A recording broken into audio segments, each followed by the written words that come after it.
8 years ago in Gaul. You lie in the darkness next to Syphax, pretending to sleep as your father whispers to prayer. Serona gods of our ancestors, protect them. Take me if you must, but let them live. His voice breaks and you realize he is holding back tears. Please. Tend to be asleep. Keep your eyes tightly closed, not wanting to intrude on your father's private pain. He takes a breath and continues. It's only a matter of time before the Romans find us. It's impossible for a family of 4 to survive the winter with no tribe to support them. That your brother sits up, breaking a pretense of sleep. If that's what you believe, why haven't we sought another tribe's aid? There must be people we can ask for help. You sit as well. There is little point in pretending to be asleep now. Your father scowls at Syphax, his jaw set. If other tribes wish to help us, they'd had ample chance. Surely now, after all that happened, they would see that by turning us over to Aquila, they could buy Rome's favor for themselves, for however short a time that might last. We can trust no one but ourselves. The other tribes have already shown their colors. We'll do better to put our faith in the gods. No, the gods can do nothing for us. We must get aid from another tribe. It's not worth the risk. Surely you can offer something to convince them to help us. When we're strong, we can work, fight for them. We can offer against the hope that our lives would buy Rome's mercy. Your father draws you both close. Any pact you make, always think carefully about what you might be bargaining away. Chapter 17, A Life for a Life. You rise before the dawn of the second day of the games after a sleepless night of worry. Today your father faces Syphax in the arena. Abu leaps to your shoulder, chattering softly in concern. I know, I couldn't just sleep. You try to move quietly, but as you enter the front room, Lena comes out to join you. I'm sorry, I didn't mean to wake you. What's troubling you? She eyes the cracked tile and smeared walls, a permanent reminder of Aquala's violence against the Cholet. Beyond the obvious. I found that Syphax will be fighting my father. Oh, Aaron, I'm sorry. I cannot bear the thought that the one of them could kill the other. All I've wanted for years is my father back, but how could I live with him knowing he has Syphax's blood on his hands? And how can I feel the same way about Syphax if he is made to murder my father? Not every fight ends in death, but it is at Antony's discretion if they do. How can I trust that he won't be Caperius today? He is the one you must appeal to. He's the only one who can ensure that both Syphax and your father will survive. There must be a way to convince him. I believe there is. And before outfit for 30 diamonds. But I haven't even spoke to Antony since the day he chose Xanthi over me. He was furious with me then. And why do you think that was? Do you think he would care so much were it Xanthi conspiring with Cassius? Antony doesn't fear Cassius, Aaron. He fears the power you have over him. He fears what he feels for you is more than just mere lust. Then how can I come to him for a favor? Lena draws you over to the bathing pool, using a soft cloth to dip up some of the water and wash the worry from your face. There is only one thing that in all of Rome Antony wants now and cannot have. You. Do you think I should... Aaron, I told you once that I would never ask you to do anything with a man against your will, and I stand by that promise. But you have power over Antony that you could use if you want to. You've done well not to give in to him before now. You have driven him nearly mad with desire. She shifts your hair over your neck, continuing to stroke your skin with hot cloth. He may resist at first, or try to tell you it means nothing, but I have no doubt that if you wish, you can seduce a man as ripe for seduction as Marc Antony.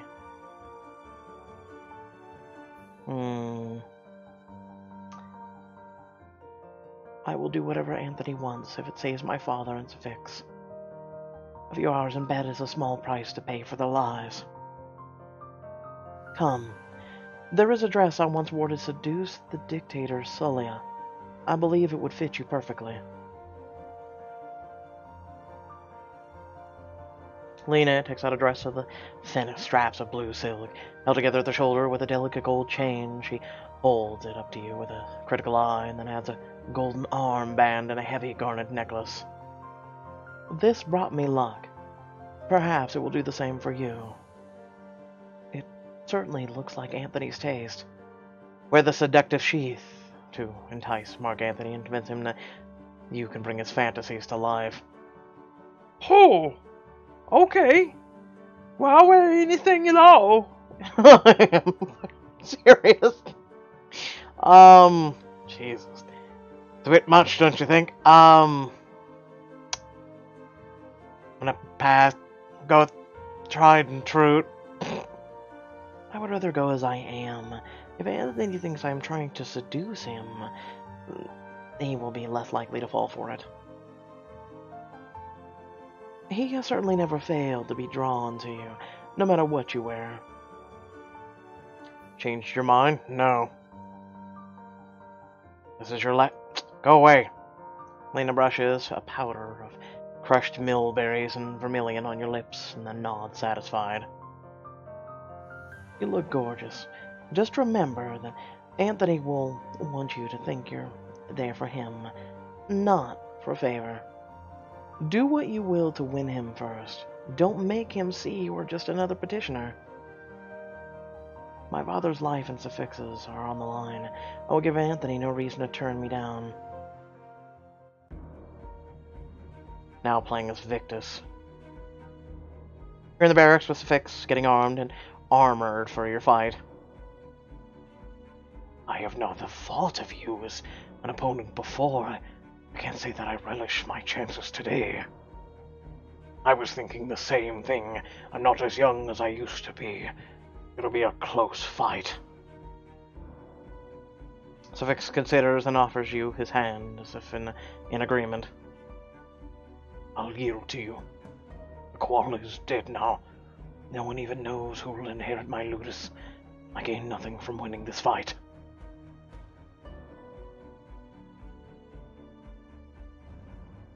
I will not hurt you. I know what you did for my daughter. Just don't hold back so much the audience can see. No one should guess we've decided the fight in advance. You yawn and stretch carefully, working out the stiffness in your legs from where they've been chained in place. Syphax lifts his gladius, stabbing it forward, expertly. Step back. You lift your own gladius, swinging it around your head to loosen up your arms. Ready. You and Syphax both look up as Ethamius rushes into the hall, his face is grim. What's wrong? Terrible news. I just overheard some Ludus owners talking. As tribute to Caesar's victory, all fights today will be to the death. What? Why would they do that? Why would the Ludi agree to that? Antony's orders. No one may yield today, no matter how slim their chances of victory, just as Caesar refused to yield to Pompey.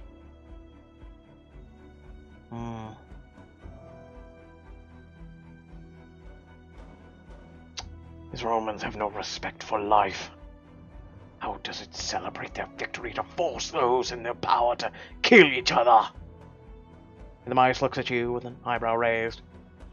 Now you ask this? How many men have you killed over the years? But why? Why this? Does Antony know that we worked with our errand against Aquila? Is this our punishment? I don't know. Syphax slams his gladius against the wall, his composure cracking for the first time since you've met him.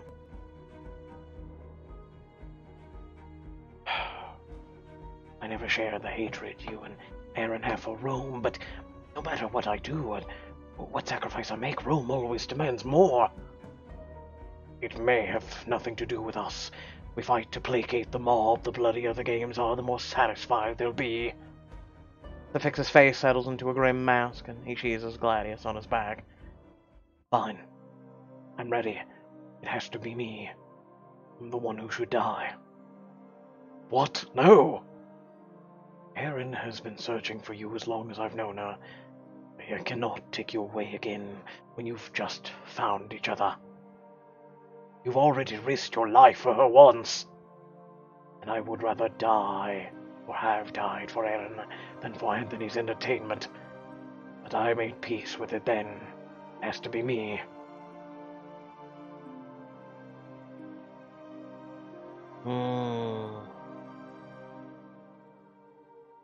Must be another way. What other way? I don't know. Refuse to fight. Storm the stands. Kill Marc Antony. There must be something. There is only one way.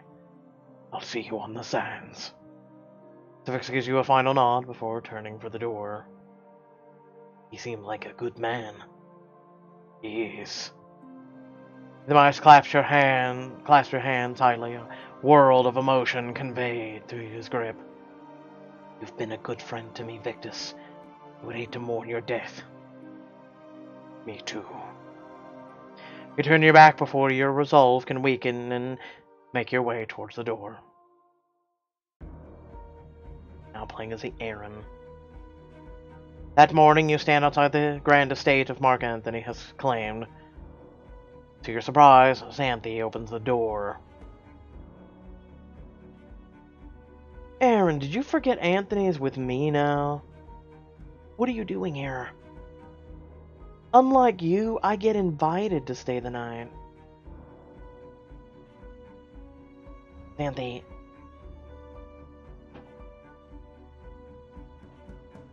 Night's over. How does he feel about you now? That's no great challenge to get a man into bed. I didn't get a man. I got Marc Antony. Anthony's hardly known for being selective with his bedmates. Where is Anthony? Sorry, he's still in bed. She starts to close the door on you, but you block it with a foot, pushing your way inside. I told you, he doesn't want to see you. You think quickly, trying to come up with a way to get rid of her.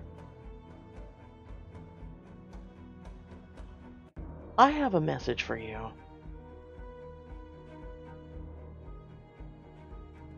Leaning at you at the chalet, Caesar himself is back in Rome and asking for you. Anthony, nah, I feel like Caesar. Xanthi's eyes go wide, and you continue elaborating on your story. That's right. He arrived last night, and after all those years in the field, he's asking for the best, very best courtesan in Rome. Xanthi glances back into the house behind her. Caesar himself? Caesar himself. Xanthi glances back, but nothing stirs in the gilded room. She smiles and hurries out the door. Make an excuse so Anthony doesn't wonder why I left. As the door closes, Anthony emerges into the great dining hall, his hair moosed and toga loosely wound. Oh, thank Jupiter you got rid of her. I thought I was going to actually have to make small talk. A fate worse than death. Anthony's eyes narrow, and you know he's remembering why he was with Xanthi in the first place. So, now that you've conspired with Cassius against me, you're missing the benefits of being at my side? You've been with the Xanthi now, and you know what she's like. Do you think she'd hesitate to make up lies against me to win you over? Hesitantly, you place your hand over his, and he doesn't pull away. Besides, do you really want to spend another night with her? Anthony relents, a faint smile showing as he lays his other hand over yours, pulling you closer. Don't get me wrong. She has a certain appeal in the sheets, but conversation is not her best talent. Do you think I'm here for your review of Xanthi's skills in bed?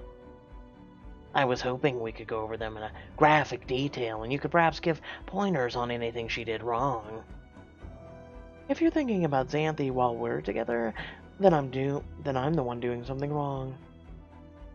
So, Why are you here? You take a step forward close enough to smell the spice of dry laurel leaves in his hair. I missed you. I figured you'd be missing me, too. I know what it's like to spend more than 2 consecutive hours with Xanthi.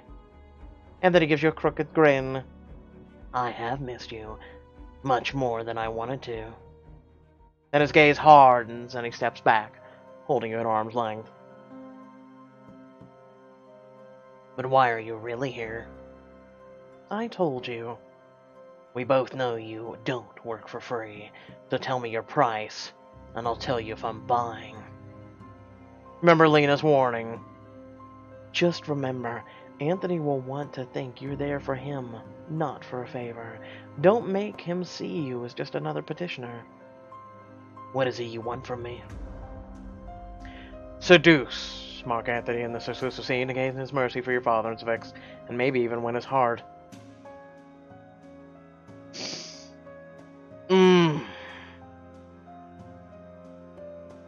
I mean, I get it. I get it.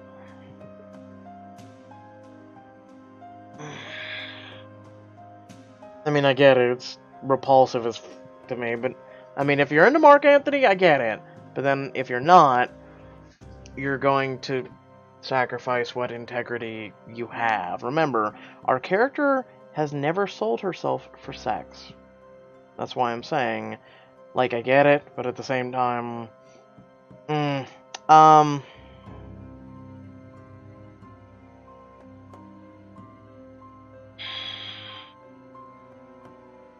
mean, I'm not gonna go into a long-ass retort on this.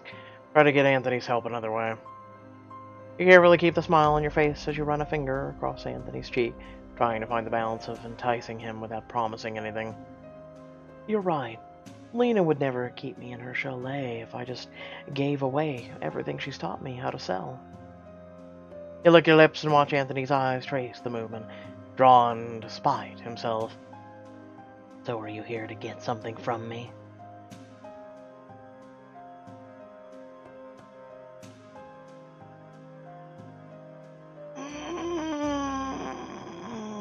I have to set a price for my services. With all I could give you, what would you grant me in return? He places a hand against his chest, trailing it slowly down. Anthony's breath quickens, but his face remains impassive as he peels your hand away. Fine then. If we are bartering, let's have it on the table. What are you offering me? Chose to bargain for Marc Antony's aid. First, I need to know you'll meet my prize. Anthony's mouth quirks in a cruel smile. Fine. Then, let us discuss the terms of the arena. I'm afraid I'm late to announce the games. You and Anthony arrive together at his announcer's box in the arena. The crowd in the stands is already restless, letting up a loud cheer when they see Anthony finally take his place. Give us blood! Our first fight today is Ethamius the Greek versus Sedalius the Thracian. Fight! Fight! Fight! Fight! We who are about to die salute you. We who are about to die salute you. The two men clash instantly, Ethamius' net flashing almost invisibly to entangle the Thracian's legs, but he steps clear, coming around from the side with his axe. Ah! The axe bites into his leg, and you wince in sympathy, though he wheels back quickly enough to avoid the killing blow. Ah! Thracian rushes him, but Ethamius leaps out of the way, tangling his attacker's legs in his net. So, we were going to discuss your prize. Yes. Suddenly a gasp goes up from the crowd as Ethamius jerks his net, yanking the Thracian off his feet. He sprawls in the bloody dirt, sun glinting off the iron of his helm. Ethamius stands over him, trident at his throat. Yield. Yield. I yield. Ooh! Finish him! Anthony stands, drawing all eyes. In honor of Caesar's victory against Pompey, all fights today will be to the death. The stands erupt in cheers. Kill! Kill! Kill! Kill! They roar in delight as Anthony holds out his fist, thumb down, officially condemning the Thracian to death. Eudemeus closes his eyes as he drives the points of his trident into the Thracian's throat. And then he turns back to you, his voice casual, but his eyes calculating. It looks like Syphax is up after this. Below, slaves drag out the body of the Thracian and rake the sands to cover up the blood. Eudemeus bows to the crowd before disappearing down the trapdoor. Is that the price you were so coy about asking? Did you want me to spare your guard's life?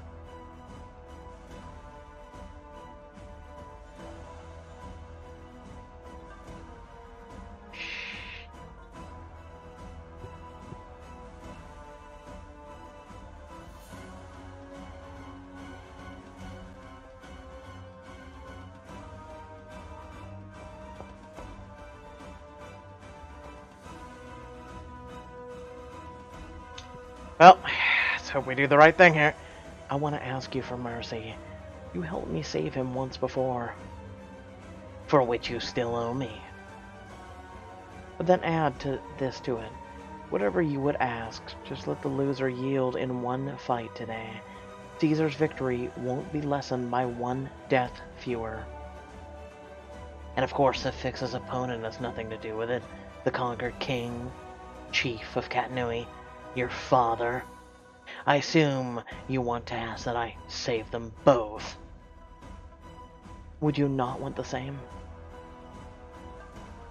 Below, your father and Syphax emerge from the trapdoor, each giving Anthony a formal salute.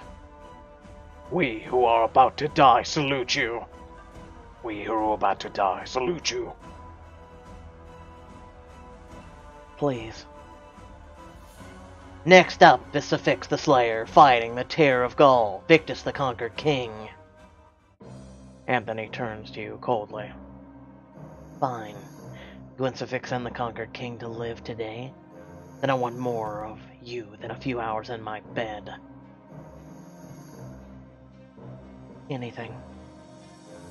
And then he raises an eyebrow at your eagerness. Below in the arena, Syphax and your father have closed with each other. Gladius strikes against Gladius in a series of blindingly fast blows. My terms are simple. Caesar is returning to Rome soon, and I wish to present you to him as a gift. What? Caesar has fallen for the Egyptian queen, and she is coming for him, with him to Rome. I'd like to remind him where his loyalties should lie, by giving him the most beautiful spoil of his victory.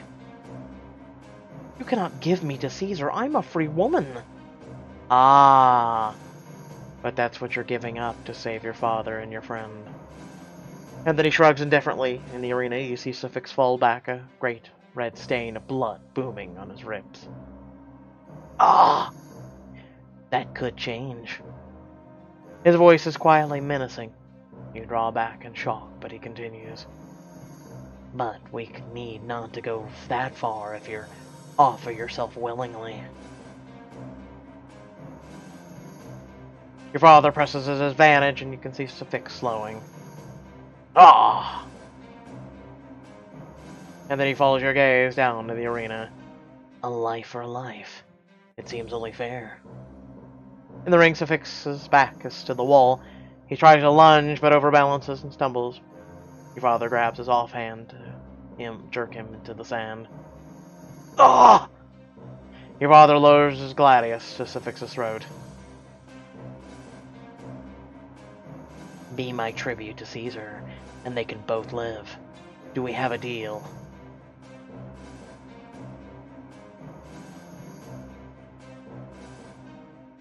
We have a deal. Fine. You want Caesar's attention? I will bring it on you. Good. Below, your father raises his gladius for the killing blow. Then he stands, and both Syphax and your father look up at the box, drawn by the movement. It looks like another victory from the unconquered king, and a first defeat in the ring for the newcomer Syphax the Slayer. Should we let him live? Kill! Kill! Kill! And then he holds his fist out over the side of the box, and the crowd still's watching. His thumb is to the side, parallel to the ground, and then slowly, you hold your breath, wondering if the agreement came too late.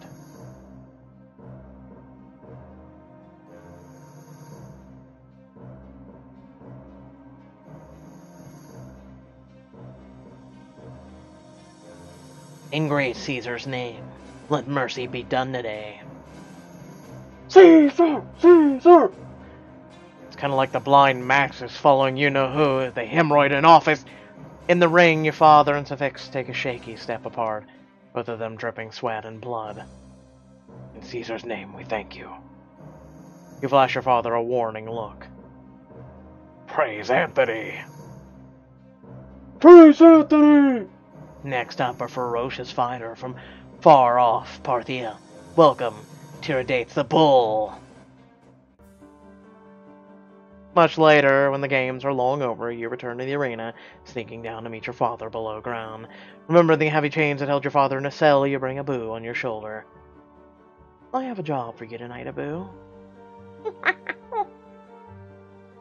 Aaron, I've been waiting for you. I assume we have you to thank for the miracle earlier. I would have never let you or Syphax die at each other's hands. I hear that bastard Aqual is finally dead. It's been a busy few days. Your father enfolds you in a fierce hug. You're amazing. You're your mother's cunning, you know that? What? Abu leaps on your father's shoulder, chittering happily. Abu, introduce yourself first. Father, this is Abu. And why? But before he can finish speaking, Abu notices the heavy bronze lock on the chains, holding your father. With an excited screech, he sets to fiddling with his nimble fingers. What's he doing? The lock suddenly pops open with a snap. That. Your father's face breaks into a wide smile when he gives Abu a little bow. I am honored by your service, sir. There are tears in your father's eyes. Aaron, you have redeemed my failure as a chief of the Catanui. Father, you never failed us. You tried to protect us. No one could have stood against all of Rome. You were the only one to avenge the harm they did. Your father smiles at you, and then, to your surprise, he drops to one knee. I did all I could to protect the Catanui, and I failed. Now it is my time for me to give up my place to you. Me? Chief of the Catanui? It's like Prince of all the Saiyans. All what? Fucking two? You get Chief of the Catanui. Yeah, you get to be Chief of 3 people. Even if we are a tribe of 2 now, you should be chief of it. He hesitates and not quite able to meet your eyes. It is possible we are not the only 2. What? I have heard rumors that some of the Catanui may still be alive somewhere in the Republic. Will you accept the burden of their chieftainship? Become the chief of the tribe and learn what it takes to survive. Let my father remain chief. I am a courtesan of Rome, Father. You are the chief of Catanui. If we ever find any survivors, they deserve your leadership, not mine. If you are not ready to take up the burden yet, I understand. Perhaps there will be time when you change your mind. God's willing, we will never lose each other again. Syphax walks into the barracks. Aaron, once again, I owe you my life. Whatever you promised, Marc Antony. Your face falls as you remember what you were here to tell him and your father. Anthony wants to give me as a gift to Caesar. What? Why? When were you going to tell me? It was the deal I had to make to spare your lives. He wants to use me to turn Caesar from the Egyptian queen and keep his loyalties in Rome. It will give me access to Caesar in a way I never would have without Anthony. You cannot put yourself straight in a dictator's hands! Startled by his intensity, Abu scrambles back onto your shoulder, scolding your father loudly. Think about it, Father. Caesar was the architect of our downfall, far more than a Aqual, and... Aaron, you cannot honestly think you could get away with murdering the most powerful man in the world. Give him a rueful grin. I don't really have a great record on getting away with it, do I? I forbid you to do it, Aaron. I beg you to reconsider. Your father is right, Aaron. I was ready to die. After all that's happened, I won't let you trade your life for mine.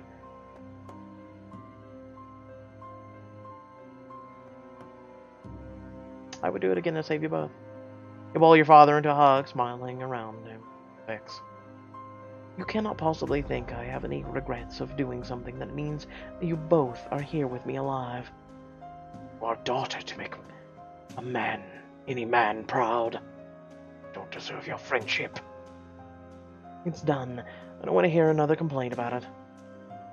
But if I must put myself in Caesar's power, I will not give him or Antony, either of you, to hold over me again. What do you mean? I will get you both out of here tonight. If I am to be captive, I would have you both free.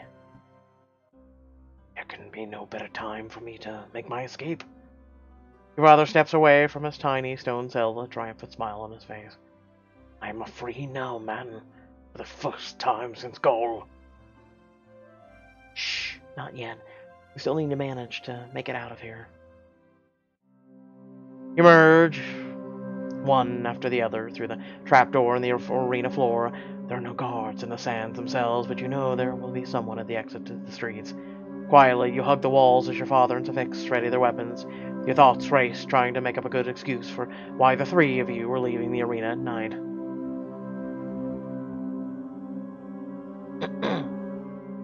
Let me talk to the guard. I can convince him that you were requested by one of the chalet customers. It's not unknown for men to wish the services of a gladiator. Right. Father. Right. We'll do it your way. He eases his hand off his gladius, and you prepare your most convincing smile. So it works. But as you approach the doorway, it is no mere guard who waits there. What's going on here? Behind him, half a dozen men in full armor step forward. Ruh-roh! Next time, will your father's old nemesis prevent him and Syphax from making their escape? And what will happen when you finally come face to face with Caesar? Alright, so I hope y'all did enjoy the video. Remember to like, share, and subscribe. Add to the description below links to social media, Discord, and a few links to support me and my content. And without further ado, I will catch you all later. Peace!